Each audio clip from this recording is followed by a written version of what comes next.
Na Katolíckej univerzite v Ružomberku sa uskutočnila vedecká konferencia, ktorá sa zaoberala dôležitosťou manželského zväzku.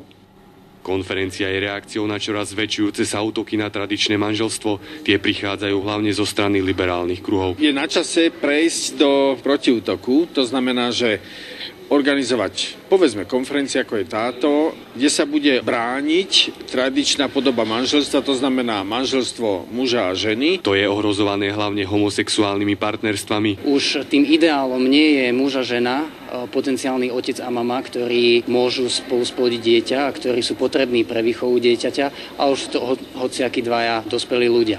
Čiže oslabuje sa reproduktívny, výchovný prvok manželstva a my dobre vieme, že bez manželstiev, ktoré majú deti a ktoré ich poctivo vychovávajú, naša spoločnosť nemôže ďalej prežiť. Taktiež nemôže prežiť ani pri súčasnej rozvodovosti na Slovensku. Štatistiky hovoria jasne. Počet rozvodov od roku 1990 ustavične rastie. Pokiaľ ide o počet sobášov, tak je dnes Slovensko aj v rámci Európskej únie na jednom z posledných miest. Naša legislatíva by sa skôr mala uberať smerom, že by sa manželia viedli skôr k tomu, aby dodržiavali svoje manželské záväzky, čiže v dobrom aj zlom, v zdraví aj v chorobe, aby zotrvali počas manželstva. Podľa Svätého písma je manželstvo celoživotné spojenie muža a ženy v spoločenstve lásky, ktoré ustanovil Boh.